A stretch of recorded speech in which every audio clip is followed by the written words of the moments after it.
নমস্কার। আজ মাশরুম নিয়ে কয়েকটা কথা বলবো। মাশরুম ছত্রাক গোষ্ঠীর মিতজীবী এক ধরনের উদ্ভিদ। এই মাশরুমকে নিয়ে আমাদের গ্রামে গঞ্জে, মফস্বল, এমনকি শহরেও মানুষের কাছে একটা ধোঁয়াশা এখনো পর্যন্ত রয়ে গেছে। কেউ একে ব্যাঙের ছাতা বলছে। বাজারে বিক্রি হওয়ার সত্ত্বেও পাশ দিয়ে আমরা চলে যাচ্ছি। জিনিসটা আসলে কী তা নিয়ে মানুষের মনের মধ্যে এখনও দ্বন্দ্ব রয়ে গেছে। এখনও মানুষ সঠিকভাবে জানে না এই জিনিসটা কতটা অমূল্য, কতটা উপকারী। আমরা দৈনন্দিন জীবনে শাক সবজি ফলমূল সবই খাচ্ছি, সবই কিনছি, মাছ মাংস সবই কিনছি, কিন্তু বাজারে সবজির দোকানের একপাশে পড়ে থাকা এই মাশরুমগুলোকে আমরা ফিরেও তাকাচ্ছি না, তাকাইও না। কারণ তার একটা কারণও আছে। কারণ এ সম্পর্কে আমাদের সঠিক কোনো ধারণা এখনো পর্যন্ত নেই। হ্যাঁ, আমরা এড়িয়ে যাই সেই ভালো জিনিসটাকে, যার নাম মাশরুম।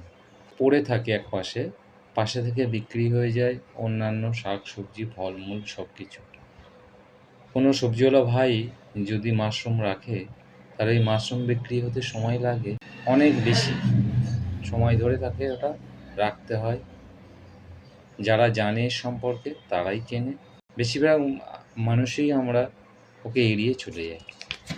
আমরা দাম দিয়ে ঘরে নিয়ে যাই কি না, রাসায়নিক সার দেওয়া খাদ্য, সবজি মাছ মাংস,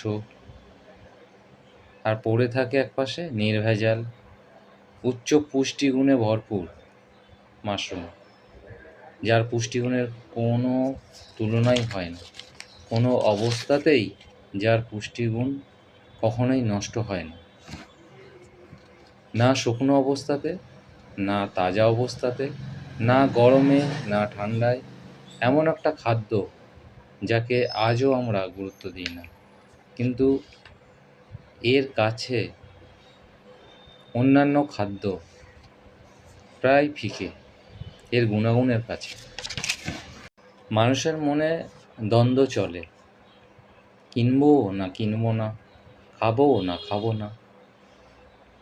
কিন্তু দ্বন্দ্বের অবসান ঘটিয়ে যদি খেতে শুরু করেন, তাহলে বুঝবেন অনেক রোগের জন্য ডাক্তারের কাছে আপনাকে যেতে হবে না, আপনি কম অসুস্থ হবেন। আমাদের গ্রামের লোকজন সচেতন হন, ভুল চিন্তা ভাবনা থেকে বেরিয়ে আসুন। মাশরুম খাওয়ার অভ্যাস তৈরি করুন, নিজেকে, নিজের পরিবারকে, নিজের প্রিয়জনদের মাশরুম সম্পর্কে সচেতন করুন, বলুন। তাদের মনে যে ভুল ধারণা রয়েছে সেটা দূর করুন, মাশরুম খেতে বলুন। আমাদের পৃথিবীতে হাজার প্রজাতির ছত্রাক অর্থাৎ মাশরুম রয়েছে, কিন্তু এদের মধ্যে খাদ্যযোগ্য মাশরুম হাতে গোনা। তাই খাদ্যযোগ্য মাশরুমকে বিশেষভাবে খুব যত্ন সহকারে বিশেষ আবহাওয়া তৈরি করে চাষের আওতায় এনে চাষ করা হয়। মাশরুম খাওয়া সম্পূর্ণরূপে সুরক্ষিত। সুস্থ থাকতে চাইলে প্রতিদিন মাশরুম খাওয়ার অভ্যাস করুন। একে আমিষ ও নিরামিষ দুইভাবেই রান্না করা যায়, তাই আমিষ ও নিরামিষভোজী সবার জন্য উপযুক্ত। বাজারের সবজিওয়ালা ভাইদের কাছে পড়ে থাকা এই অমূল্য জিনিসটাকে চিনুন, জানুন, খাওয়া শুরু করুন। মুঠো মুঠো ওষুধ খাওয়া থেকে আশা করি দূরে থাকবেন। নমস্কার, ভালো থাকবেন সবাই।